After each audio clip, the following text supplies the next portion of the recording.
Hello students, science world के YouTube channel पर आप सभी का स्वागत है। हम देख रहे हैं सेल वाला chapter, cell the unit of life, class 11th का चैप्टर है, 8 नंबर चैप्टर। हमने ये नीट 2026 की जो सीरीज स्टार्ट कर रखी है उसमें पहले हमने 2 क्लासेस देख ली।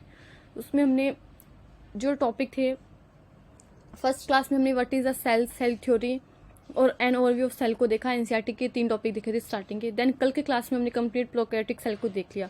प्रोकैरियोटिक सेल के जो सब टॉपिक दिए थे, इंक्लूजन बॉडीज हो गया, राइबोसोम हो गया, सेल एनवेलप हो गया, उसके मॉडिफिकेशन, वो सब जो चीज़ें हैं, जो टॉपिक है वो हमने कल की क्लास में देख ली थी।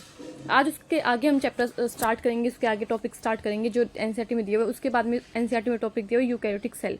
तो आज का जो हमारा टॉपिक होने वाला है वो है यूकैरियोटिक सेल। इसको हम डिटेल में पढ़ेंगे। देखो तो क्या लिखा हुआ, स्टार्ट करते हैं। The eukaryotes include all the protist, plants, animal and fungi. देखो मैंने आपको बताया था कि जो 5 किंगडम क्लासिफिकेशन है, देखो 5 किंगडम क्लासिफिकेशन जो किसने दी थी, R.H. विटेकर ने दी थी। उसमें फर्स्ट किंगडम होता है मोनेरा, सेकंड होता है Protista, third Fungi, then Plantae and then आ जाएगा एनिमेलिया। ये 5 किंगडम क्लासिफिकेशन है। इसमें से जो मोनेरा वाली क्लास है, सॉरी मोनेरा वाला जो किंगडम है, उसमें होता है प्रोकैरियोटिक सेल। ठीक है, इसमें कौन सी सेल देखने को मिलेगा, प्रोकैरियोटिक सेल। उसके बाद में ये जो चारों के चारों किंगडम है, कौन कौन से, प्रोटिस्टा, फंजाई, प्लांटी और एनिमेलिया। इन चारों के चारों किंगडम में हमें क्या देखने को मिलेगा, इन सभी में देखने को मिलेगा हमें यूकैरियोटिक सेल। तो एनसीईआरटी में वही लिखा, कल जो हमने प्रोकैरियोटिक सेल देखा था तो उसमें देखा था ना, बैक्टीरिया में, ब्लू ग्रीन एल्गी में, mycoplasma and PPLO, pleuropneumonia like organism में हमें प्रोकैरियोटिक सेल देखने को मिली थी। वैसे ही आज एनसीईआरटी बता रही है कि हमें यूकैरियोटिक सेल कौन सी, किस किस में देखने को मिलेगी, कौन कौन से ऐसे किंगडम है, या फिर कौन कौन से ऐसे हम बोल सकते हैं कि कौन कौन से ऐसे किंगडम है जिसमें हमें यूकैरियोटिक सेल देखने को मिलेगी। तो उसमें लिखा है प्रोटिस्टा में, प्लांट में, एनिमल्स में एंड फंजाई में। इन चारों में हमें क्या देखने को मिलेगी, यूकैरियोटिक सेल देखने को मिलेगी। In eukaryotic cells there is an extensive compartmentalisation of cytoplasm through the presence of membrane bound organelles. ये क्या बोला कि मान लो ये सेल है तो इसमें क्या होता है, ऐसे कंपार्टमेंट बन जाते हैं साइटोप्लाज्म के अंदर। कंपार्टमेंटलाइजेशन हमें देखने को मिलता है। कंपार्टमेंटलाइजेशन क्यों, क्योंकि हमें मेम्ब्रेन बाउंड सेल ऑर्गेनेल देखने को मिलते हैं। कि मान लो ये यूकैरियोटिक सेल है ठीक है, तो इसमें यहाँ पे मैंने माइटोकॉन्ड्रिया बना दिया, डबल मेम्ब्रेन बाउंड। यहाँ पे मैंने ऐसे करके क्या बना दिया, गोल्ची बॉडी बना दिया। यहाँ पे मैंने ऐसे लाइसोसोम बना दिया, यहाँ पे ऐसे वैक्यूल बना दी, यहाँ पे ऐसे मैंने मान लो ये प्लांट्स है तो यहाँ पे मैंने ऐसे क्लोरोप्लास्ट बना दिया, डबल मेम्ब्रेन बाउंड। तो क्या होगा कि साइटोप्लाज्म में ये कंपार्टमेंट बन गए ना, ये जैसे मैंने ये सेल ऑर्गन बनाए हैं। तो कंपार्टमेंटलाइजेशन देखने को मिलता है हमें किसमें, यूकैरियोटिक सेल में। क्यों, क्योंकि हमें सेल साइटोप्लाज्म के अंदर मेम्ब्रेन बाउंड सेल ऑर्गेनल्स देखने को मिलते हैं, जिसकी वजह से क्या होता है कि जो साइटोप्लाज्म है उसमें कंपार्टमेंट बन जाते हैं। और ऐसा प्रोकैरियोट में हमने कुछ नहीं देखा। ये लिखा हुआ है, in eukaryotic cells there is an extensive compartmentalisation of cytoplasm through the presence of membrane bound organelles. ये क्यों होते हैं कंपार्टमेंटलाइजेशन, क्योंकि membrane bound cell organelles present होते हैं। Eukaryotic cells possessed an organised nucleus with a nuclear envelope. अगर ये cell है तो इसमें हमें क्या मिलेगा, न्यूक्लियर मेम्ब्रेन से बाउंड किया हुआ, डबल मेम्ब्रेन बाउंड होता है हमारा जो न्यूक्लियस होता है, वो न्यूक्लियर मेम्ब्रेन से बाउंड किया हुआ एक वेल डिफाइंड क्या मिलेगा, हमें न्यूक्लियस मिलेगा। और प्रोकैरियोटिक सेल में ऐसा कोई भी हमें न्यूक्लियस ऐसा देखने को नहीं मिलता, मेम्ब्रेन बाउंड न्यूक्लियस। ठीक है, ये बात हमें ध्यान रखनी है। In addition eukaryotic cells have a variety of complex locomotory and cytoskeletal structures. अभी कौन सी कॉम्प्लेक्स लोकोमोटर साइकोस्केलेटल स्ट्रक्चर होती है हम पढ़ेंगे, माइक्रोट्यूब्यूल्स हो गया, साइटोस्केलेटन पढ़ेंगे ना हम सेल का, तब देखेंगे। ठीक है, there genetic material is organised into chromosome. हमने पहले भी देखा था, जब सेल के स्टार्टिंग में देखा था कि क्या होता है कि सेल होती है, उसमें न्यूक्लियस होता है, न्यूक्लियस के अंदर क्या होता है, क्रोमोसोम होता है, क्रोमोसोम के अंदर क्या प्रेजेंट होता है, हमारा जेनेटिक मटेरियल डीएनए प्रेजेंट होता है। तो जो हमारा जेनेटिक मटेरियल डीएनए है वो किसके अंदर ऑर्गेनाइज्ड होता है, क्रोमोसोम के अंदर ऑर्गेनाइज होता है, इन यूकैरियोटिक सेल्स। इतनी बात यहाँ पे जनरली इन्होंने इंट्रोडक्शन में दी हुई है। उसके बाद में क्या लिखा है, all eukaryotic cells are not identical, plant and animal cells are different as the former possess cell walls. अब देखो ये बता रहा है कि डिफरेंस क्या है, प्लांट सेल में डिफरेंस बता रहे हैं, प्लांट सेल, क्योंकि हमने देखा था प्लांट सेल भी एक यूकैरियोटिक सेल है और एक एनिमल सेल भी क्या है, एक यूकैरियोटिक सेल है। तो ये बता रहा है कि प्लांट सेल और एनिमल सेल में डिफरेंस क्या है। ये बोल रहा है कि जो प्लांट सेल है उसमें हमें क्या देखने को मिलेगा, एक सेल वॉल देखने को मिलेगी, जो हमें एनिमल सेल में नहीं देखने को मिलेगी। देखो, plant and animal cells are different as their former possesses cell walls, plastid and large central vacuole which are absent in animal cells। क्या चीज़ें प्रेजेंट है प्लांट सेल में? एक तो प्लास्टिड, प्लास्टिड हम क्लोरोप्लास्ट को ही बोलते हैं। प्लास्टिड 3 टाइप के होते हैं, जैसे क्लोरोप्लास्ट को नहीं बोलते, क्रोमोप्लास्ट, क्लोरोप्लास्ट, ल्यूकोप्लास्ट। तो प्लास्टिड जो है, जैसे प्लास्टिड में हम देख सकते हैं क्लोरोप्लास्ट, जिसमें क्या तो क्लोरोफिल पिगमेंट मिलता है जिससे फूड बनता है। तो जैसे प्लास्टिड हो गया, सेल वॉल हो गया, और एक लार्ज सेंटर वैक्यूल। मैं आपको डायग्राम दिखाऊंगा कि दिया हुआ है कि जो एक प्लांट सेल होती है उसके अंदर क्या होता है कि वैक्यूल बहुत बड़ी होती है। लगभग 90% पार्ट जो होता है ना एक प्लांट सेल में साइटोप्लाज्म का, वो वैक्यूल ही ऑक्यूपाई करती है। तो ऐसे एक बहुत बड़ी सेंट्रल लार्ज वैक्यूल देखने को मिलती है, जिसकी वजह से क्या होता है जो न्यूक्लियस होता है ना वो पेरिफेरी की तरफ शिफ्ट हो जाता है। ये क्वेश्चन PYQ आया हुआ है कि क्या कारण है कि प्लांट सेल में जो है वो न्यूक्लियस सेंटर में ना होकर पेरिफेरी की तरफ शिफ्ट हो जाता है। उसका कारण यही है कि सेंटर में हमें एक लार्ज वैक्यूल देखने को मिलती है। ऐसी लार्ज वैक्यूल जो होती है एनिमल सेल में हमें देखने को नहीं मिलती। तो एनिमल सेल में क्या होती है, ये एब्सेंट होती है इतनी बड़ी लार्ज वैक्यूल। तो 4 चीजें हमें प्लांट सेल में देखने को मिलेगी। डिफरेंस ध्यान रखना, एक तो सेल वॉल का, एक प्लास्टिड का और एक लार्ज सेंटर वैक्यूल का, which are absent in animal cells. जो एनिमल सेल में क्या एब्सेंट है। On the other hand animal cells have centriole. हमने पहले भी देखा था, एन ओवरव्यू वाला टॉपिक देखा था ना, तो उसमें लिखा हुआ था कि सेंट्रियोल मिलता है जो कैसे नॉन मेम्ब्रेन बाउंड है और इस सेल डिवीजन में हेल्प करता है, और ये ओनली एनिमल सेल में मिलता है, प्लांट सेल में एब्सेंट होता है। अब ये बताया कि एनिमल सेल में क्या मिलेगा जो प्लांट सेल में एब्सेंट होगा। ऑन द अदर हैंड, एक दूसरी side, animal cells have centriole which are absent in almost all plant cells. Almost लगा दिया कि लगभग सभी प्लांट सेल्स में क्या होता है कि जो सेंट्रियोल है वो एब्सेंट होता है। ये सिर्फ एनिमल सेल में देखने को मिलेगा। और सेंट्रियोल के बारे में एक बात ध्यान, ये कैसा नॉन मेम्ब्रेन बाउंड है, कोई भी मेम्ब्रेन नहीं होगी इसकी चारों तरफ।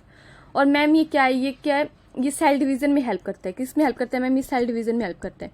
ये बातें हमें कुछ ध्यान रखनी है। तो एक पैराग्राफ हमने एनसीईआरटी का पढ़ा और फिगर 8.3 को भी देख लेंगे।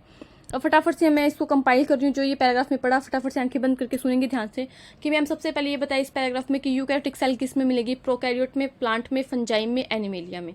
फिर ये बताया कि प्लांट सेल और एनिमल सेल में डिफरेंस क्या होगा। प्लांट सेल में इन्होंने बताया कि मैम सेल वॉल, प्लास्टिड और एक लार्ज सेंटर वैक्यूल देखने को मिलेगी, जबकि एनिमल सेल में एब्सेंट होगी। और वहीं दूसरी तरफ हमें एनिमल सेल में एक सेंट्रियोल देखने को मिलेगा जो ऑलमोस्ट प्लांट सेल में क्या होगा, एब्सेंट होगा। और मैम सेंट्रियोल के बारे में हमें 2 बातें ध्यान रखनी जो हम पहले एनसीईआरटी में पढ़ चुके हैं। फर्स्ट तो मैम ये कि जो सेंट्रियोल है वो मैम एनिमल सेल में सेल डिवीजन में हेल्प करता है, और सेकंड बात ये कि मैम ये नॉन मेम्ब्रेन बाउंड स्ट्रक्चर है, इसके बाहर कोई भी मेम्ब्रेन नहीं देखने को मिलेगी। और कुछ बातें और लिखी हुई है एनसीईआरटी में कि जो यूकैरियोटिक सेल है उसके साइटोप्लाज्म में कंपार्टमेंट दिखाई देते हैं हमें। और वो कंपार्टमेंट क्यों प्रेजेंट होते हैं, क्योंकि मैम यूकैरियोटिक सेल में हमें मेम्ब्रेन बाउंड सेल ऑर्गेनल्स देखने को मिलते हैं, like mitochondria, endoplasmic reticulum, Golgi body, nucleus, lysosome, vacuole. इन टाइप के मेम्ब्रेन बाउंड सेल ऑर्गेनल्स की प्रेजेंट की वजह से क्या होता है कि मैम जो साइटोप्लाज्म है उसमें कंपार्टमेंटलाइजेशन हो जाता है। ये एक यूकैरियोटिक सेल का फीचर हमें ध्यान रखना है। एक बात हमें और बताइए एनसीईआरटी में कि यूकैरियोटिक सेल जो है उसमें well defined membrane bound nucleus देखने को मिलेगा, जो कि क्या होता है प्रोकैरियोटिक सेल में एब्सेंट होता है। और हमें जो हमारा जेनेटिक मटेरियल मिलता है वो किसके अंदर ऑर्गेनाइज्ड वे में मिलता है, क्रोमोसोम के अंदर ऑर्गेनाइज्ड वे में मिलता है इन अ यूकैरियोटिक सेल्स। ये कुछ बातें हमें बताइए। एक साइटोस्केलेटन के बारे में एनसीईआरटी ने जिक्र किया, वो पूरा टॉपिक एनसीईआरटी में बाद में दिया, तो वहां से हम क्या करेंगे, इससे डिस्कस करेंगे। तो इस चैप्टर के अंदर, इस यूकैरियोटिक सेल के इस टॉपिक के अंदर एनसीईआरटी ने प्लांट और एनिमल सेल में डिफरेंस कर दिया और कुछ यूकैरियोटिक सेल के बारे में मेन बातें बता दी। अब हम आगे देखते हैं। अब नेक्स्ट जो है वो था फिगर 8.3 था ना, तो ये देखो क्या लिखा हुआ है, figure 8.3 diagram showing plant cell and animal cell. जो ए है वो प्लांट सेल एंड जो बी है वो एनिमल सेल है। देख लो, सबसे पहले हम प्लांट सेल को देखते हैं। देखो आप अपनी खुद की एनसीईआरटी खोल सकते हो बच्चों, अगर आपके पास में प्रेजेंट तो होगी एनसीईआरटी, पहली बात हो ना।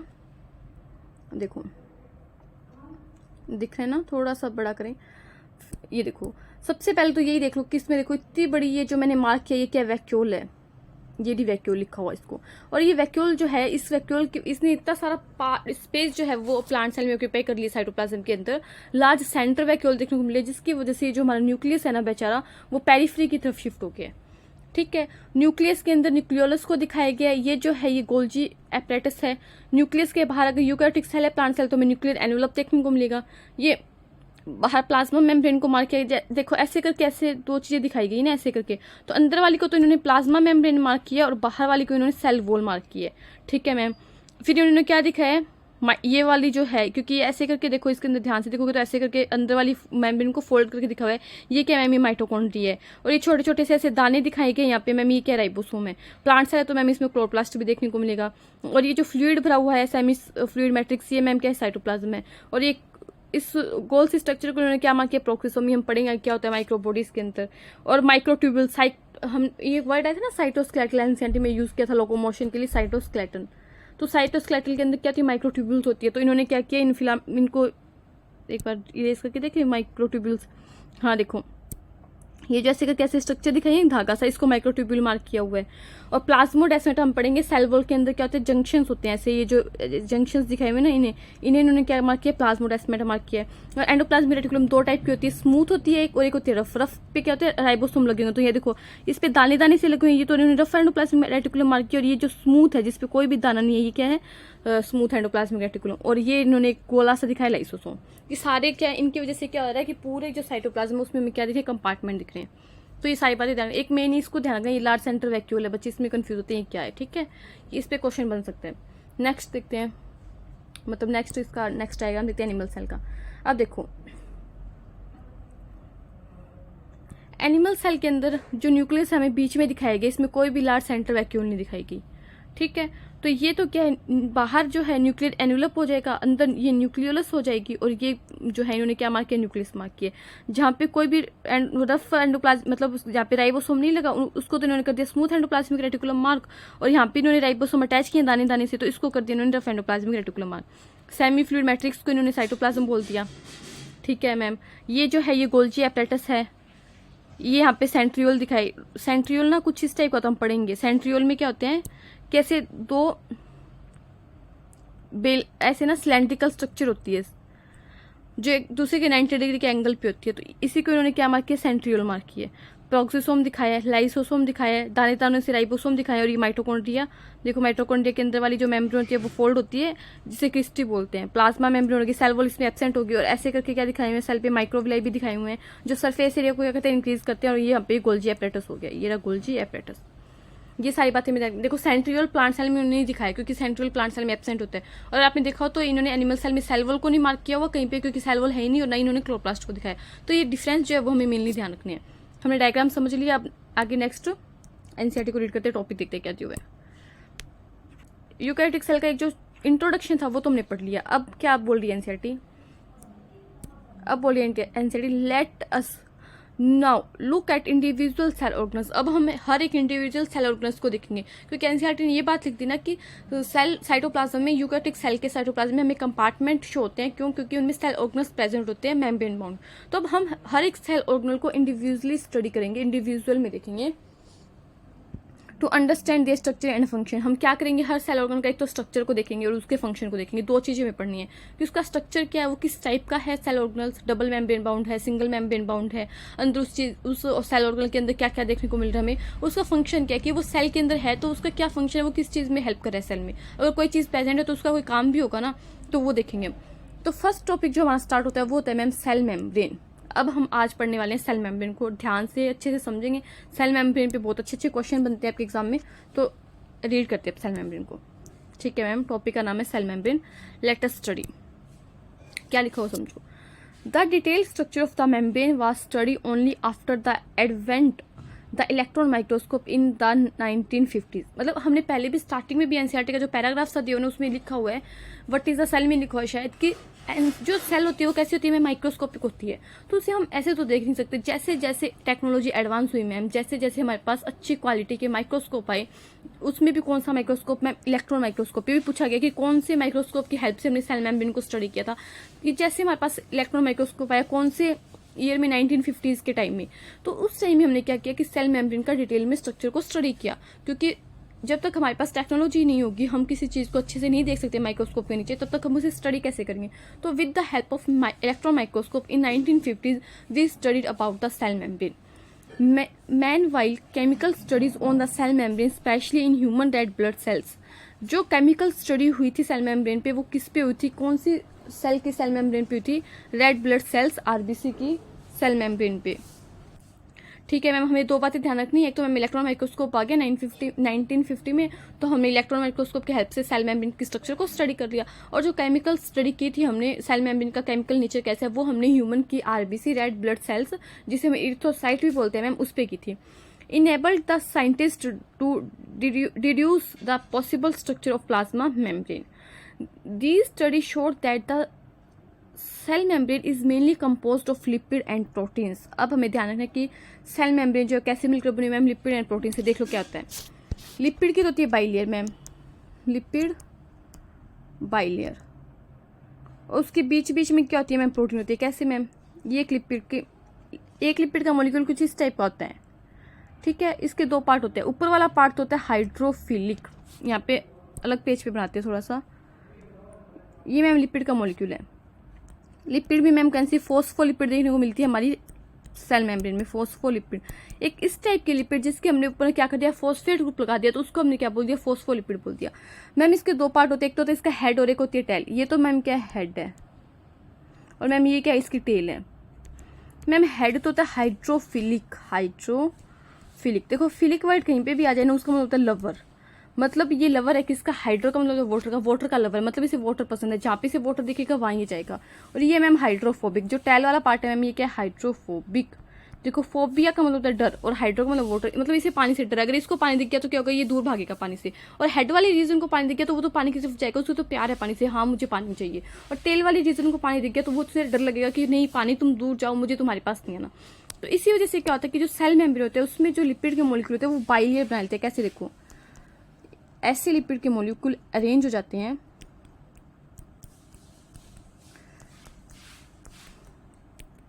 ये मैं एनसीईआरटी ऊपर डिटेल में पढ़ेंगे, मैं एक बार आपको ओवरव्यू दे रही हूँ, समझा रही हूँ, फिर मैं एनसीईआरटी में अच्छे समझ में आ जाएगा। देखो ये बन गई लिपिड की बाइलेयर। सेल मेम्ब्रेन की उस एक सेल मेम्ब्रेन के अंदर क्या होता है, लिपिड बाइलेयर में प्रेजेंट होता है, लिपिड बाइलेयर। और बीच बीच में कहीं कहीं पे हमें क्या दिखेंगे, प्रोटीन दिखेंगे, जो पेरिफेरी भी होते हैं और इंट्रिंसिक भी होते हैं। कई प्रोटीन जैसे अंदर तक धसे हुए होंगे, ठीक है मैम, कई ऐसे ऊपर ऊपर भी लगे होंगे। तो प्रोटीन बीच बीच में देखने को मिलते हैं, अंदर तक धसे भी हो सकते हैं, इंट्रिंजिक भी हो सकते हैं, एक्सट्रिंजिक भी हो सकते हैं। एक्सट्रिंजिक मतलब बाहर की तरफ पेरिफेरी पे मिलेंगे, और इंट्रिंजिक मतलब अंदर तक धसे होंगे। तो ये क्या हो गए, प्रोटीन हो गए मैम। तो ये इस टाइप की स्ट्रक्चर होती है किसकी, लिपिड बाइलेयर की। देखो क्योंकि जो भी सेल होती है ना मैम, क्योंकि अगर मान लो ये सेल बनाई मैंने, ये सेल है, तो सेल के अंदर क्या, semi fluid matrix. Semi fluid मतलब मैम इसके अंदर साइटोप्लाज्म है जो सेमी फ्लूइड है, तो मैम इसके अंदर पानी है, ठीक है। साइटोप्लाज्म के अंदर भी हमें वाटर देखने को मिलेगा। और जो हमारी सेल है उसके बाहर, सेल मिलकर क्या होता है, टिश्यू में आती है। टिश्यू के अंदर भी, सेल के बाहर भी क्या होता है, फ्लूइड होता है, जिसे हम इंटरस्टिशियल फ्लूइड बोलते हैं। यहाँ पे कौन सा फ्लूइड होता है, ये बातें में ध्यान रखनी, इंटरस्टिशियल फ्लूइड। तो देखो पानी बाहर भी है, पानी अंदर भी है। अगर लिपिड का सिर्फ एक ही मॉलिक्यूल होगा, ठीक है, मान लो अगर ऐसे लिपिड का एक मॉलिक्यूल हुआ तो ठीक है, उसे बाहर सिर वाले रीजन को बाहर पानी मिल रहा है, ठीक है, बट टेल वाले रीजन को भी तो पानी मिल रहा है ना, और टेल पानी नहीं लेना चाहती, उसे तो डर लगता है। तो इसलिए क्या कहते हैं, लिपिड के बायोमोलिक्यूल इस टाइप से अरेंज हो जाते हैं सेल मेम्ब्रेन के अंदर ऐसे। ये लिपिड की ये साइड एक ही सेल मेम्ब्रेन है, ये सेल मेम्ब्रेन एक ही है, ये पूरी की पूरी ऐसे। पर इन्होंने बना क्या लिया, लिपिड की बाइलेयर बना ली कि एक सेल मेम्ब्रेन के अंदर क्या लिपिड बाइलेयर में प्रेजेंट होते हैं। ये बात हमें ध्यान रखनी है, ठीक है। तो इसीलिए क्या होता है, लिपिड सेल मेम्ब्रेन के अंदर बाइलेयर में मिलते हैं कि एक मेम्ब्रेन के अंदर लिपिड ऐसे अरेंज हो जाते हैं कि वो बाइलेयर बना लेते हैं। ये बात एनसीईआरटी में लिखी हुई है कि सेल मेम्ब्रेन का कंपोजिशन क्या, एक तो लिपिड देखने को मिलेगा, एक प्रोटीन देखने को मिलेगा। और लिपिड भी स्पेशल टाइप का है जिसमें क्या होता है, फोस्फोलिपिड। आगे लिखो एनसीईआरटी में, देखो दो बातें ध्यान रखिए, लिपिड और protein. The major lipids are phospholipid that are arranged in a bilayer. देखो लिखा गया ना कि मेजर लिपिड कौन से, ज्यादा लिपिड कौन से होंगे, फोस्फोलिपिड होंगे। लिपिड के ऊपर हमने फोस्फेट ग्रुप लगा दिया, और वो भी कैसे अरेंज होते हैं मैम, बाइलेयर में अरेंज होते हैं। Also the lipids are arrange with in the membrane with the polar head towards the outer side and the hydrophobic tails towards the inner part. ये भी बात हमने देखी कि जो इसका हेड है, पोलर हेड है, इसे हम कौन सा हेड बोलते हैं, पोलर हेड बोलते हैं। जो हाइड्रोफिलिक है वाटर के लिए, वो तो होगा आउटवर्ड, बाहर साइड, ये ध्यान रखना आउटर साइड होगा। और वहीं जो इसकी हाइड्रोफोबिक टेल है वो कहाँ होगी, इनर पार्ट में होगी। ये बातें हमें एनसीईआरटी में ध्यान, क्वेश्चन पूछ लेते हैं examiner. The ensure that the non polar tail of saturated hydrocarbon is protected from the aqueous environment. ये किस लिए होता है, ये इस चीज को इंश्योर करने के लिए होता है बाइलेयर के अंदर, कि हम जो ये हाइड्रोफिलिक टेल है इसको इंश्योर कर सके, इसको प्रोटेक्ट कर सके किससे, एक्वस इन्वायरमेंट से। और ये टेल मिलकर किससे बनी हुई है, हमें ध्यान रखना है सैचुरेटेड हाइड्रोकार्बन। ये क्वेश्चन भी पूछा जाता है, बच्चे इसको इग्नोर कर देते हैं, बस इतना ध्यान रख लेते हैं कि मैम टेल है वो हाइड्रोफिलिक है, और वो हाइड्रोफिलिक है किसकी वजह से मैम, इसको आप मार्क करोगे सैचुरेटेड हाइड्रोकार्बन की। इसको एनसीईआरटी में ना ऐसे हाईलाइट करो, सैचुरेटेड हाइड्रोकार्बन की वजह से क्या नॉन पोलर टेल है, जिसको हम क्या करेंगे, प्रोटेक्ट करेंगे एक्वस इन्वायरमेंट से। फिगर 8.4 भी हम देख लेंगे। In addition to phospholipids membrane also contain cholesterol. कुछ मात्रा में हमें क्या आएगा इसमें, सेल मेम्ब्रेन में फोस्फोलिपिड की बजाय कोलेस्ट्रॉल भी देखने को मिलेगा। कोलेस्ट्रॉल का क्या काम है मैम, स्टेबिलिटी प्रोवाइड करता है, ध्यान रखना, स्टेबिलिटी प्रोवाइड करता है किसको, सेल मेम्ब्रेन को, ठीक है। लिपिड के बारे में हो गया, अब ये बात करेगा प्रोटीन के बारे में। देखो क्या लिखा हुआ है,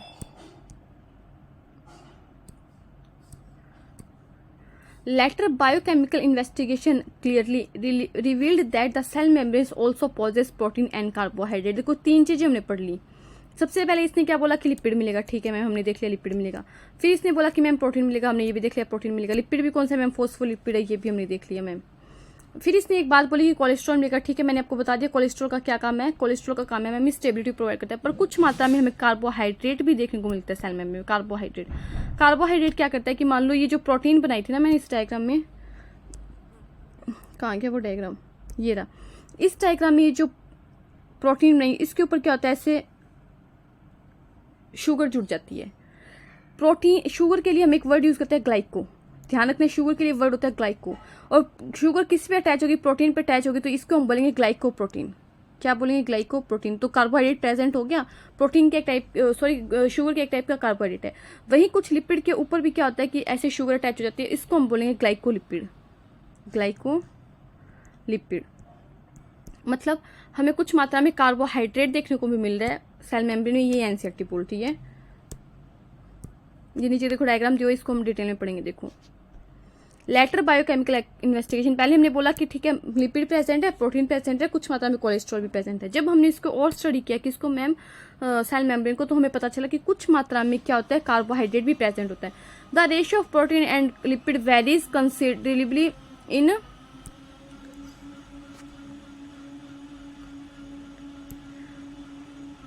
क्या लिखा हुआ है, the ratio of protein and lipid varies considerably in different cell type. इनका रेशियो क्या करेगा, वेरी करेगा, किसका, प्रोटीन का और लिपिड का। किसी में लिपिड ज्यादा होता है, किस में प्रोटीन ज्यादा होता है, वो सेल मेम्ब्रेन के ऊपर डिपेंड करेगा कौन से सेल ऑर्गेनल की मेम्ब्रेन है। In human beings the membrane of the erythrocyte, क्योंकि हमने किसकी सेल मेम्ब्रेन को केमिकल स्टडी किया था, आरबीसी की, तो उसमें हमें क्या देखने को मिलता है, अप्रोक्सीमेटली 52% प्रोटीन एंड 40% लिपिड। ये रेशियो है 52% और 40% का रेशियो है। 52 तो क्या प्रोटीन है मैम, और 40 क्या मैम लिपिड है। ये बात ध्यान रखनी, किस में मैम, ह्यूमन के आरबीसी में, क्योंकि हमने ह्यूमन के आरबीसी की ही केमिकल स्टडी की थी सेल मेम्ब्रेन का केमिकल नेचर जानने के लिए, ठीक है। डिफरेंट सेल मेम्ब्रेन में डिफरेंट मिलेगा, बट हमें आरबीसी का ध्यान रखना क्योंकि एनसीईआरटी में गिवन है। तो 52% तो क्या मैम प्रोटीन है और 40% क्या मैम लिपिड है, ठीक है मैम, इतनी बात ध्यान रखनी है। उसके बाद में क्या लिखा हुआ है, depending on the ease of extraction membrane protein can be classified and integral and peripheral, कि किस टाइप से हम उसे क्या कर सकते हैं, एक्सट्रैक्ट कर सकते हैं, कितना इजी है उसे एक्सट्रैक्ट करना, उसके बेस पे हमने इसे 2 टाइप में डिवाइड कर दिया, इंटीग्रल जो अंदर तक है और पेरिफेरल जो सिर्फ बाहर बाहर है। Peripheral protein lies on the surface, बाहर मतलब सरफेस पे of the membrane, while the integral protein are partially और totally buried in the membrane, या फिर तो पार्शियली बरीड होगा या फिर टोटली बरीड होगा, कौन सा, इंटीग्रल प्रोटीन। और जो पेरिफेरल प्रोटीन है वो ओनली सरफेस पे लगा होगा। अब देखो डायग्राम देख लो, आप खुद के एनसीईआरटी लेके बैठो, फिर आपको दिखेगा डायग्राम के fluid mosaic model of plasma membrane. देखो हमने ये जो सेल मेम्ब्रेन की भी स्ट्रक्चर पढ़ी है ना सारी, तो ये बताई कौन से साइंटिस्ट ने थी, ये बताई थी सिंगर एंड निकोलसन। ये एनसीईआरटी में आगे हम देखेंगे, सिंगर एंड निकोलसन ये साइंटिस्ट थे, 2 महानात्मक, क्योंकि इस चैप्टर में बहुत सारे साइंटिस्ट के नाम याद रखे हैं, तो एक साइंटिस्ट और आ गया, क्या है ma'am, Singer and Nicolson, 2 scientist हैं। इन्होंने एक मॉडल दिया था fluid mosaic model, cell membrane की स्ट्रक्चर को बताने के लिए। स्टार्टिंग में बहुत सारे मॉडल आए थे, हमें वो सारे मॉडल ध्यान, एक सैंडविच मॉडल भी आया था, एक यूनिट मेम्ब्रेन मॉडल भी आया था, ऐसे बहुत सारे ऑर्गन आए थे, सॉरी मॉडल आए थे। बट जो सबसे मान्य मॉडल हुआ, जिसको सबने एक्सेप्ट किया, जो सबसे एक्यूरेट स्ट्रक्चर बताता था, वो था फ्लूइड मोज़ेक मॉडल। जो भी हम पढ़ रहे हैं ये फ्लूइड मोज़ेक मॉडल एनसीईआरटी में लिखा हुआ है, फ्लूइड मोज़ेक मॉडल एनसीईआरटी आगे इसके बारे में बताएगी। फ्लूइड मोज़ेक मॉडल जो सबसे एक्सेप्टेबल मॉडल है, जिसको हम आज मानते हैं, अब हम पढ़ रहे हैं, जो सबसे अच्छी तरीके से क्या करता है, सेल मेम्ब्रेन के स्ट्रक्चर को डिस्क्राइब करता है, वो है fluid mosaic model given by Singer Nicolson in 1972। ये ईयर भी ध्यान रखना एनसीईआरटी में दिया, in 1972 Singer and Nicolson given the fluid mosaic model. जो भी हमने पढ़ा है कि लिपिड बाइलेयर में प्रेजेंट होता है, प्रोटीन पेरिफेरल या इंटीग्रल होती है, इंटीग्रल प्रोटीन या फिर तो टोटली बरीड होगी या फिर पार्शियली बरीड होगी, और जो पेरिफेरल प्रोटीन है वो ओनली सरफेस पे मिलेगी। कुछ मात्रा में कोलेस्ट्रॉल देखने को मिलेगा और कुछ मात्रा में कार्बोहाइड्रेट भी होता है। और लिपिड और प्रोटीन का जो परसेंट है सेल मेम्ब्रेन में वेरी कर सकता है डिफरेंट सेल मेम्ब्रेन के अकॉर्डिंग, किस मेम्ब्रेन की हम बात करें। बट आरबीसी में इसका जो परसेंट होगा वो 50 और 40 होगा, 50 और 40 नहीं, 52 और 40, 52 तो होगा मैम प्रोटीन और 40 होगा मैम लिपिड, ठीक है। और बाइलियर में प्रेजेंट है, जो हेड है वो पोलर है और वो हाइड्रोफिलिक है, मतलब पानी से प्यार करता है, वो बाहर वाली साइड होगा। जो टेल है वो हाइड्रोफोबिया है, उसे मतलब हाइड्रोफोबिक है, उसे पानी से डर लगता है, तो वो अंदर वाली साइड होगी। कुछ ही बातें में ध्यान रखनी है। अब हमने डायग्राम को देख लेते हैं, फ्लूइड मोज़ेक मॉडल का हम डायग्राम देख रहे हैं। देखो सबसे पहले तो ये देखो, ये लिखो यहाँ पे इंटीग्रल प्रोटीन। देखो इस प्रोटीन को पूरा अंदर की तरफ इन्होंने क्या कर दिया, बरी कर दिया है। ये जो प्रोटीन है ये है मैम इंटीग्रल प्रोटीन, जो पूरी अंदर तक बरी है। उसके बाद में आप देख रहे हो कि ये जो इन्होंने मार्क किया है, ये ब्लू ब्लू में बनाया हुआ ना, ये देखो ये इन्होंने क्या अपना, ये फोस्फोलिपिड की बाइलेयर बनाई, ये इसका हेड है और ये ब्लैक ब्लैक इसकी टेल जा रही है, ये हेड है और इसकी टेल जा रही है। तो ये होगी फोस्फोलिपिड की बाइलेयर, ये हमें मार्क करना आ सकता है। ये इंटीग्रल प्रोटीन होगी, ये फोस्फोलिपिड की बाइलेयर होगी। फिर बीच में येलो कलर में एक ऐसा दाना सा दिखा, इन्होंने क्या मार्क कर दिया, इसे कोलेस्ट्रॉल मार्क कर दिया। मैम देखो ये प्रोटीन जो है, ये प्रोटीन जा रही है, इसके ऊपर मैम इन्होंने क्या कर दिया, शुगर को अटैच कर दिया, ठीक है। और ये इन्होंने जो प्रोटीन दिखाई है, ये कौन सी प्रोटीन होगी, ये होगी मैम पेरिफेरल प्रोटीन। तो ये बातें हमें ध्यान रखनी है। आगे देखते हैं।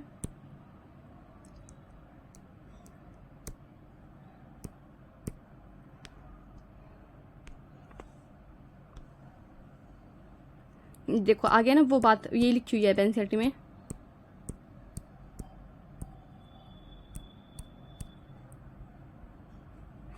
An improved model of structure of cell membrane was proposed by Singer and Nicholson, और ईयर लिखे इन्होंने ब्रैकेट में 1972,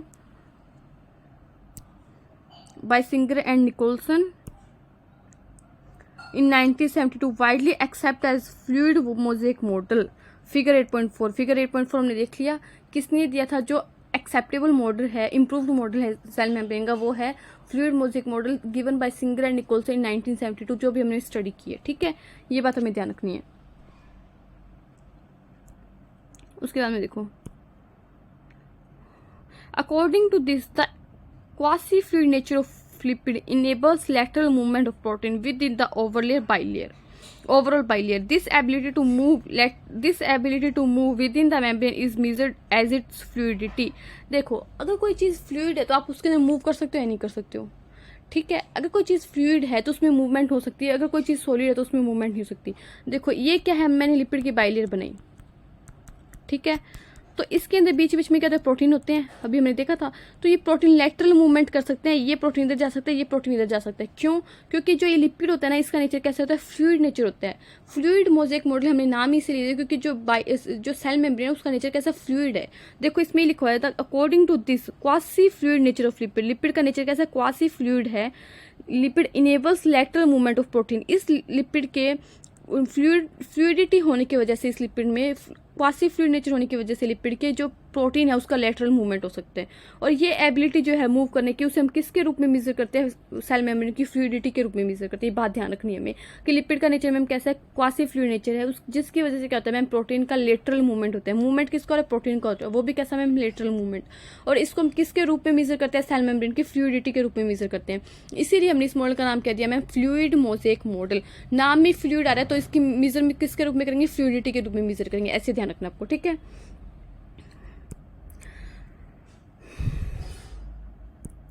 The fluid nature of membrane is also important for the point of view of function of cell growth, formation of intercellular junctions, secretion, endocytosis and cell division। देखो ये बता रहा है कि सेल मेम्ब्रेन का फ्लूइड नेचर होने का function क्या क्या है, क्यों ये हमारे लिए इंपॉर्टेंट है। देखो अगर कोई चीज़ रिजिड है, मान लो ये कोई इतनी ये कोई सेल है मान लो, और ये बाहर मैंने क्या अपना सेल मेम्ब्रेन में, क्या है मैम, ये सेल मेम्ब्रेन। अगर ये सेल मेम्ब्रेन रिजिड होती तो ये इतनी सेल है, तो अगर ये बढ़ना चाहती है अपने साइज में तो क्या बढ़ पाती, नहीं बढ़ पाती मैम। अगर ये रिजिड है तो सेल टूट ही जाती ना, सेल मेम्ब्रेन आगे बढ़ ही नहीं सकती। बट ये कैसी होती है, फ्लूइड इन नेचर होती है, तो इसकी वजह से इसमें क्या हो सकता है मैम, सेल ग्रोथ कर सकती है, फॉर्मेशन हो सकता है कि इसका मैम इंटरसेलुलर जंक्शन का। इंटरसेलुलर जंक्शन क्या होते हैं, सेल के अंदर से जंक्शंस बन जाते हैं। अगर कोई चीज़ में फ्लूइडिटी है, उसके बीच में स्पेस है, तो हम उसमें जंक्शंस बना सकते हैं। और हार्ड चीज़ के अंदर जंक्शन बनाना क्या होता है, हार्ड होता है। सिक्रीशन में भी हेल्प करते हैं। कोई चीज़ इसमें फ्लूइडिटी है तो इसमें क्या होगा, स्पेस होगा, तो कोई चीज़ सिक्रीट भी हो सकती है। एंडोसाइटोसिस होता है, कोई एंडोसाइटोसिस का मतलब होता है कि जो खाना बाहर पड़ा है उसे सेल मेम्ब्रेन के अंदर लेना क्या कहलाता है, एंडोसाइटोसिस कहलाता है। किसी चीज़ को सेल के अंदर लेना क्या कहता है, एंडोसाइटोसिस, जो सेल मेम्ब्रेन की फ्लूइडिटी की वजह से पॉसिबल होती है। और सेल डिवीजन, सेल अपने आप को डिवाइड भी कर सकती है, किसकी वजह से, सेल की फ्लूइडिटी की वजह से। तो हमें 4-5 काम ध्यान रखने हैं मैम। एक तो क्या होता है, इंटरसेलुलर जंक्शन बन जाएगा, सेल ग्रोथ कर पाएगी, सिक्रीशन भी हो पाएगा मैम, एंडोसाइटोसिस हो पाएगा मैम, और सेल डिवीजन हो पाएगा। ये 4-5 फंक्शन थी हमें, जो जिसमें फ्लूइडिटी का क्या इंपॉर्टेंट रोल है। द नेचर ऑफ फ्लूइड, जो सेल मेम्ब्रेन का फ्लूइड नेचर है ना, उसका इंपॉर्टेंट रोल है किस किस में।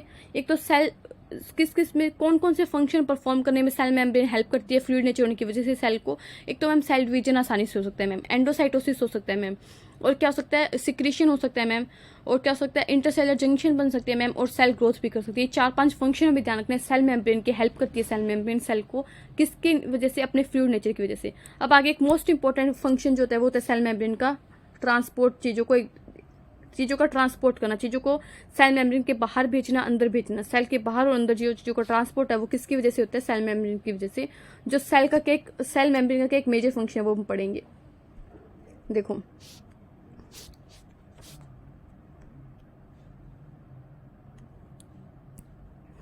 one of the most important function of plasma membrane is the transport of molecules across it। कि मान लो ये कोई सेल है, उसके बाहर चीज़ों का ट्रांसपोर्ट करना, अंदर चीज़ों का ट्रांसपोर्ट करना, इसमें सबसे मेन फंक्शन है किसका, सेल मेम्ब्रेन का। 4-5 फंक्शन तो हमने ऊपर देख लिए, बट ये सबसे मेन फंक्शन पूछे हमसे, मोस्ट इंपॉर्टेंट फंक्शन पूछे सेल मेम्ब्रेन का, तो क्या है, ये चीज़ों का ट्रांसपोर्ट करना। द मेम्ब्रेन इज सिलेक्टिवली परमिली, भी ध्यान रखने की हमने ये पहले भी पढ़ा था कि प्रोकैरियोटिक और यूकैरियोटिक सेल मेम्ब्रेन सेम होती है। जो स्ट्रक्चर हम यूकैरियोटिक सेल मेम्ब्रेन की पढ़े हैं वही सेम स्ट्रक्चर किसकी होगी मैम, प्रोकैरियोटिक सेल मेम्ब्रेन की होगी। और हमने प्रोकैरियोटिक सेल मेम्ब्रेन के बारे में पढ़ा था कैसी होती है, सिलेक्टिवली परमिएबल होती है, चीज़ों को चुन चुन कर अंदर बाहर जाने देती है। ऐसे नहीं कोई भी मुंह उठा के आया और अंदर चला गया। चीज़ें सिलेक्टिवली परमिएबल होगी, जिसको सेल मेम्ब्रेन अलाउड करेगी वही चीज़ अंदर जा सकती है, वही चीज़ बाहर जा सकती है। To some molecules present on either side of it may molecules can move briefly across the membrane without any requirement of energy and this is called passive transport। देखो हमें ट्रांसपोर्ट पढ़ने हैं सेल मेम्ब्रेन के around 2 type के। एक होता है ma'am passive, एक होता है मैम एक्टिव। पैसिव से नाम ही पता चल रहा है मैम, इसमें एटीपी खर्च नहीं होगी, एटीपी का यूज नहीं होगा। एक्टिव में मतलब हमें मैम एटीपी यूज करनी पड़ेगी, एटीपी देनी पड़ेगी। अब पैसिव और एक्टिव होता है क्या, पैसिव और एक्टिव 2 टाइप। पैसिव देखो सबसे पहले थे पैसिव में आप पढ़ोगे, एक तो पढ़ोगे डिफ्यूजन। सबसे पहले तो मैम हमें नाम से पता चल गया कि पैसिव में हमें कोई भी एनर्जी खर्च नहीं करनी पड़ेगी, एटीपी खर्च नहीं करनी पड़ेगी, नो एटीपी यूज होता है। मैंने एटीपी का क्रॉस लगाया, एटीपी खर्च नहीं होगी। एक होता है मैम डिफ्यूजन, एक होता है मैम ऑस्मोसिस। देखो डिफ्यूजन क्या होता है, एक एग्जांपल से समझाती हूँ। ये एग्जांपल बहुत कॉमन है। देखो क्या होता है कि मान लो आप रूम में हो, आपने परफ्यूम लगाया, ठीक है, तो आपने परफ्यूम लगाया, आप रूम में एक कॉर्नर में खड़े हुए, आप ड्रेसिंग रूम के सामने, अपने ड्रेसिंग टेबल के सामने तैयार हो रहे, परफ्यूम यूज़ किया आपने, और आपका कोई फ्रेंड है वो कॉर्नर में बैठा हुआ एकदम रूम के, तो आप उसको पता चल जाएगा कि आपने परफ्यूम यूज़ किया। या फिर कोई रूम के बाहर है तो उसको भी पता चल जाएगा, उसकी स्मेल आ जाएगी उसे कि मैम कि तुमने ना परफ्यूम यूज़ किया, तुमने परफ्यूम लगाया। तो वो कैसे होता है मैम, तो वो इसलिए होता है कि परफ्यूम का कंसंट्रेशन उस तरफ जा रहा था जहाँ पे वो बंदा परफ्यूम यूज़ कर रहा था, और धीरे धीरे क्या उसका कंसंट्रेशन जो उसकी जो क्वांटिटी वो पूरे रूम में फैल गई, वो अपनी हाई कंसंट्रेशन से कम कंसंट्रेशन की तरफ आ गया, वो एक कॉर्नर से दूसरे कॉर्नर की तरफ आ गया जहाँ पे उसका फ्रेंड बैठा था, और उसे वो परफ्यूम का स्मेल आ गया। तो चीज़ों का अपनी हाई कंसंट्रेशन से लो कंसंट्रेशन की तरफ जाना without the any requirement of energy, इसमें कोई भी एनर्जी नहीं लगी, उसे हम बोलते हैं डिफ्यूजर।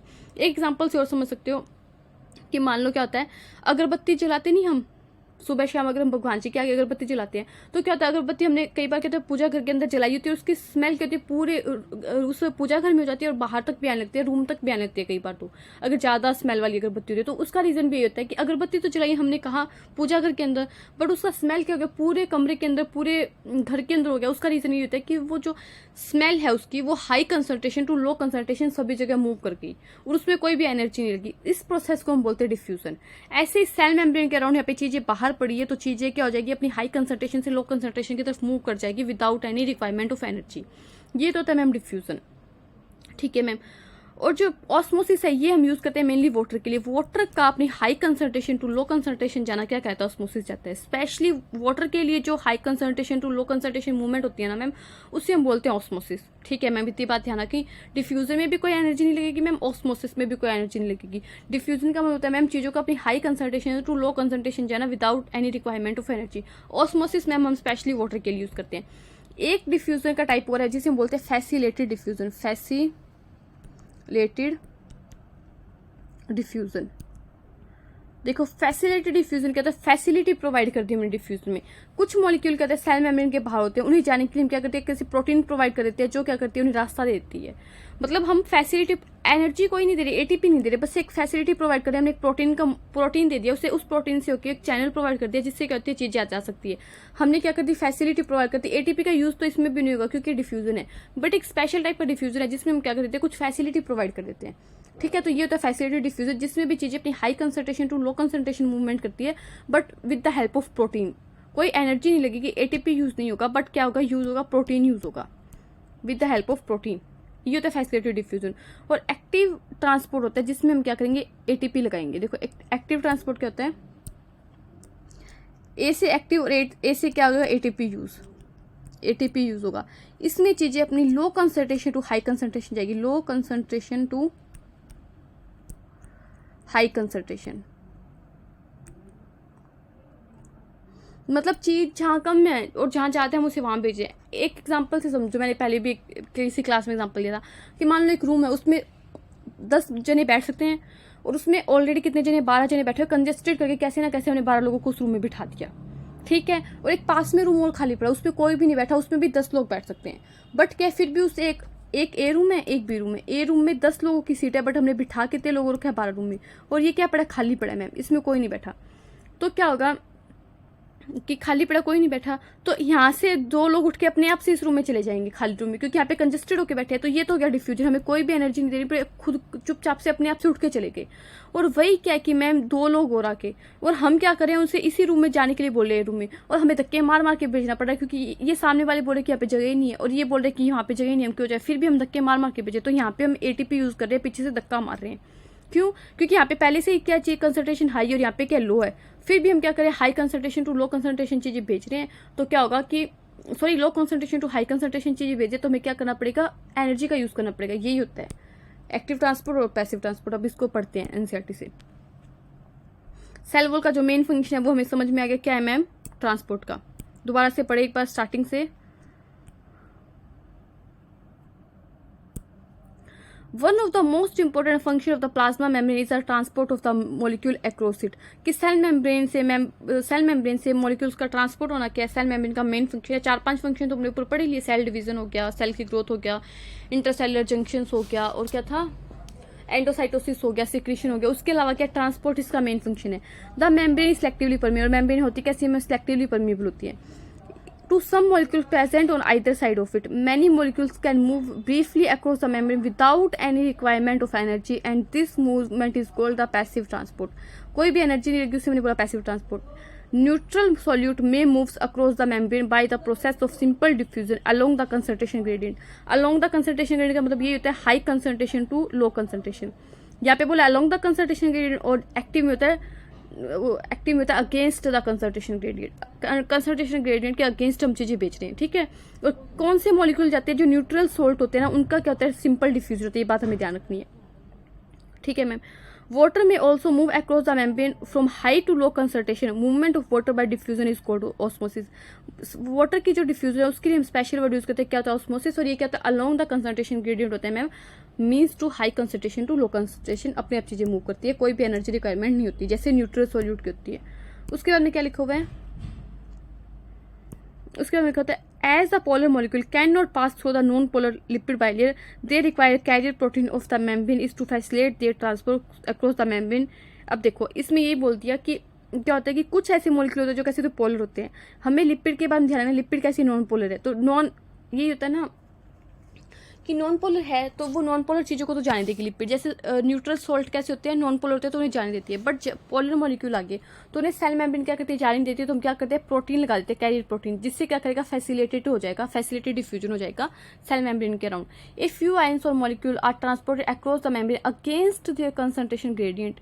एग्जाम्पल जैसे कि from lower to high concentration, such a transport is energy dependent process to which ATP utilized and is called active transport. देखो पहले इसने डिफ्यूजन के बारे में बता दिया, पैसिव ट्रांसपोर्ट, फिर इसने ऑस्मोसिस के बारे में बता दिया, फिर इसने बोल दिया कि पोलर मॉलिक्यूल नॉन पोलर बाइलेयर्स ऐसे तो जा नहीं सकते, हमें क्या करना पड़ेगा, फैसिलिटेट करना पड़ेगा। तो फैसिलिटेड डिफ्यूजन के बारे में बता दिया। मैंने इनको मार्क करी कौन कौन सी चीजें ध्यान रखनी है। देखो जो मेन पॉइंट है उन्हें मैं मार्क कर रही हूँ, जो टॉपिक हमें ध्यान रखने हैं। कुछ तो इसे डार्क से लिखा। सबसे पहले में ध्यान है पैसिव ट्रांसपोर्ट क्या होता है, हमने देख लिया कि चीजें अलोंग द कंसंट्रेशन ग्रेडियंट जाएंगी without any requirement of energy. फिर हमें ध्यान है ऑस्मोसिस एक, फिर एक यहाँ पे इसने फैसिलिटेड डिफ्यूजन दिया नहीं, बट फैसिलिटेड वर्ड लिखा है तो फैसिलिटेड दिया transport across the membrane, you गया फैसिलिटेड डिफ्यूजन। फिर आगे एक्टिव ट्रांसपोर्ट, 4 टाइप के डिफ्यूजन पढ़ने। एक्टिव ट्रांसपोर्ट एग्जाम्पल में ध्यान है सोडियम पोटेशियम पंप। पंप्स क्या करते हैं, एक्टिव ट्रांसपोर्ट करते हैं किसमें, सेल मेम्ब्रेन में। एक एटीपी यूज होता है और सेल मेम्ब्रेन से क्या होता है, मान लो सेल मेम्ब्रेन है तो जो पंप है वो क्या करता है, 3 तो सोडियम को बाहर फेंकेगा, ये सोडियम आयन लिखे, 3 सोडियम को बाहर फेंकेगा और 2 पोटेशियम को अंदर। ये क्या करता है, एक एटीपी का यूज करते हैं। सोडियम पोटेशियम पंप ऐसे काम करते हैं, क्या करते हैं, ये एक्टिव ट्रांसपोर्ट करते हैं। ठीक है,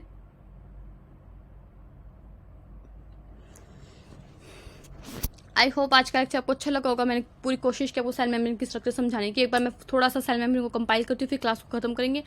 सबसे पहले आज हमने जो लेक्चर स्टार्ट किया तो मैम हमने यूकैरियोटिक सेल से स्टार्ट किया, वो हमने देख लिया। प्लांट सेल और प्लांट सेल और मैम एनिमल सेल में डिफरेंस देखा कुछ हमने, और फिर हमने 2 डायग्राम देखे थे और कुछ यूकैरियोटिक सेल के बारे में एनसीईआरटी ने एक ओवरव्यू दिया। कंपार्टमेंट होते हैं, न्यूक्लियस प्रेजेंट होता है वेल डिफाइंड, क्रोमोसोम के अंदर जेनेटिक मटेरियल ऑर्गेनाइज होता है, प्रोटिस्टा, प्लांटी, फंजाई और एनिमेलिया में यूकैरियोटिक सेल देखने को मिलती है। प्लांट सेल में मैम हमें प्लास्टिड और एक लार्ज वैक्यूल और एक सेल वॉल देखने को मिलता है, और एनिमल सेल में सेंट्रियोल देखने को मिलता है जो सेल डिवीजन में हेल्प करता है, नॉन मेम्ब्रेन बाउंड होता है। ये डिफरेंस है दोनों में। ठीक है मैम, इतनी बात हमें देना है। फिर हम इसने एनसीईआरटी ने बोला कि हम हर एक सेल ऑर्गेनल को डिटेल में पढ़ेंगे इंडिविजुअली। फिर इसने सबसे पहले स्टार्टिंग की मैम सेल मेम्ब्रेन की। सेल मेम्ब्रेन में मैम इसे बताया कि 1950 में इलेक्ट्रॉन माइक्रोस्कोप आ गया तो हमने स्टडी कर लिया सेल मेम्ब्रेन को। सबसे पहले जो केमिकल नेचर हमने स्टडी किया था वो था ह्यूमन के आरबीसी में। ह्यूमन के आरबीसी को हमने स्टडी किया, फिर हमने देखा कि सेल मेम्ब्रेन में प्रोटीन होता है और लिपिड होता है मैम। कुछ कोलेस्ट्रॉल भी मिलता है, कुछ कार्बोहाइड्रेट भी मिलता है। लिपिड और प्रोटीन होता है और कार्बोहाइड्रेट भी मिलता है, और क्या मिलता है, कोलेस्ट्रॉल भी मिलता है। लिपिड और प्रोटीन होते हैं वो वेरी कर सकते हैं हर सेल टू सेल मेम्ब्रेन के अंदर। जैसे जो आरबीसी है उसके अंदर जो लिपिड है वो तो है मैम 40% और जो मैम प्रोटीन है वो है 52%। ठीक है मैम। लिपिड कैसा होता है मैम, बाइलेयर में प्रेजेंट होता है। हाइड्रोफिलिक जो हेड है मैम उसका वो बाहर की तरफ होता है, हाइड्रोफोबिक टेल मैम उसके अंदर की तरफ होती है। वो पोलर सैचुरेटेड वो टेल है वो पोलर नॉन पोलर होती है मैम, और सैचुरेटेड हाइड्रोकार्बन से मिलकर बनी होती है। ठीक है मैम। प्रोटीन हम कितनी इजीली उसे एक्सट्रैक्ट कर सकते हैं, इसके बेस पे 2 टाइप के, पेरिफेरी और इंटीग्रल। इंटीग्रल मैम टोटली या पार्शली बरीड होती है, और जो पेरिफेरी होती है वो सरफेस पे होती है। कुछ कार्बोहाइड्रेट भी क्या होता है मैम, अटैच हो सकते हैं प्रोटीन और लिपिड के साथ में, जिसे हम ग्लाइकोप्रोटीन बोलेंगे और ग्लाइकोलिपिड बोलेंगे मैम। उसके बाद में जो हमने मॉडल पढ़ा वो था फ्लूइड मोज़ेक मॉडल, जो सबसे एक्सेप्टेबल मॉडल है। 1972 में सिंगर एंड निकोल्सन ने वो मॉडल दिया था। और फिर इसके बाद में हमने कुछ देखा कि जो सेल है उसमें जो सेल मेम्ब्रेन है उसमें जो फ्लूइड नेचर है वो किसकी वजह से मैम, लिपिड की वजह से, जिसकी वजह से क्या होता है कि मैम प्रोटीन की लेटरल मूवमेंट होती है और जिसे हम मेजरमेंट करते हैं फ्लूइडिटी के रूप में। उसके बाद में ये किस में हेल्प करती है, फंक्शन क्या, सेल डिवीजन में, एंडोसाइटोसिस में मैम, सिक्रीशन में मैम, इंटरसेलर जंक्शन बनाने में और सेल की ग्रोथ करने में। और सबसे मेन फंक्शन जो है सेल मेम्ब्रेन का वो है मैम क्या, ट्रांसपोर्ट करना। ट्रांसपोर्ट 2 तरीके से होता है, पैसिव भी हो सकता है, एक्टिव भी हो सकता है मैम। पैसिव में कोई एनर्जी नहीं लगेगी, एक्टिव में एनर्जी लगेगी। एक्टिव का एग्जाम्पल है मैम सोडियम पोटेशियम पंप। और ये जो एक्टिव है ma'am against the concentration gradient होगा low concentration to high concentration. Ma'am जो पैसिव है वो उसमें हमने पढ़ा डिफ्यूजन। डिफ्यूजन में अलोंग द कंसंट्रेशन ग्रेडियंट होता है high concentration to low concentration. जैसे मैम न्यूट्रल सोल्ट का, न्यूट्रल सोल्ट लिखा हुआ है ना उसमें, हाँ न्यूट्रल सोल्ट मान लो, या न्यूट्रल जो सोल्यूट है उनका मान लो। ठीक है मैम। फिर फैसिलिटेड में हम कुछ चैनल प्रोटीन लगा देंगे, कुछ कैरियर प्रोटीन लगा देंगे, जो क्या करेंगे मैम डिफ्यूजन को फैसिलिटेट कर देंगे। और ऑस्मोसिस मैम स्पेशली जो पानी का डिफ्यूजन होता है, जो वाटर का डिफ्यूजन होता है, उसके लिए हम यूज करते हैं ऑस्मोसिस। ऑस्मोसिस वो भी क्या होता है, along the concentration gradient high concentration to low concentration होता है। और हमने डायग्राम देख लिया। आई होप आज का लेक्चर आपको समझ में आएगा। 2-3 मिनट ही लगे मुझे पूरा वो जो सेल मेम्ब्रेन है उसको डिस्क्राइब करने में वर्बली, और अपनी आंखें बंद करके आपके सामने से एनसीईआरटी की हर एक लाइन जानी चाहिए। आप खुद से 2-3 बार एनसीईआरटी को रीड करो। कोई कमेंट है, मतलब कोई क्वेरी है आपकी, कोई क्वेश्चन है तो आप कमेंट बॉक्स में लिख सकते हो, मैं उसका आंसर देने की कोशिश करूंगी आपको। और अगर आपको वीडियो अच्छी लग रही है, लेक्चर अच्छा लग रहा है, आपके लिए हेल्पफुल है, तो लाइक शेयर सब्सक्राइब करो, अपने फ्रेंड्स को भी बताओ। Thank you.